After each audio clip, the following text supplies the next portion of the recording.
জগন্নাথ বিশ্ববিদ্যালয়ের ৩ দফা দাবিতে আন্দোলনরত শিক্ষার্থীদের সামনে গিয়ে কথা বলার সময় তথ্য উপদেষ্টা মাহফুজ আলমকে লক্ষ্য করে বোতল নিক্ষেপ করা হয়।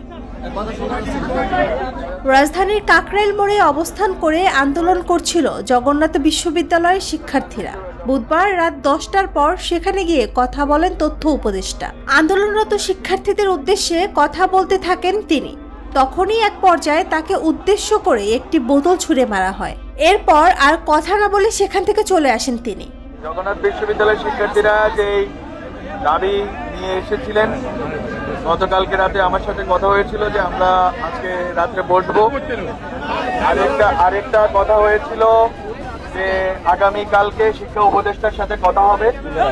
তো এই দুটি কথা আমাদের ছিল যে আমরা বসে ডায়ালগ করে আমরা কথা বলে এটা সমাধান করব।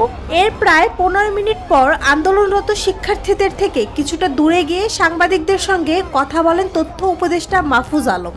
এ সময় তিনি বলেন, আপনারাই খুঁজে বের করুন, দেখবেন একটি গ্রুপকেই পাওয়া যাবে। তাদের নির্দিষ্ট একজন ব্যক্তির প্রতি যে হিংসা ৮ মাস ধরে রয়েছে এবং তাদের যে হিংস্রতা অনলাইনে দেখা যায়, তারাই আজকে এটা করেছেন। তিনি আরো বলেন, মিডিয়ার দায়িত্ব, প্রশাসনের দায়িত্ব তাদের রাজনৈতিক সংশ্লিষ্টতা খুঁজে বের করা। তথ্য উপদেষ্টাকে লক্ষ্য করে বোতল নিক্ষেপ করার ঘটনায় ক্ষুব্ধ প্রতিক্রিয়া জানিয়েছেন ফেসবুকে এনসিপির উপদেষ্টারা। এটাকে তারা বর্বরতা বলেও আখ্যায়িত করেছেন। নুসরাত জাহান শম্পা, নিরপেক্ষ নিউজ ডেস্ক।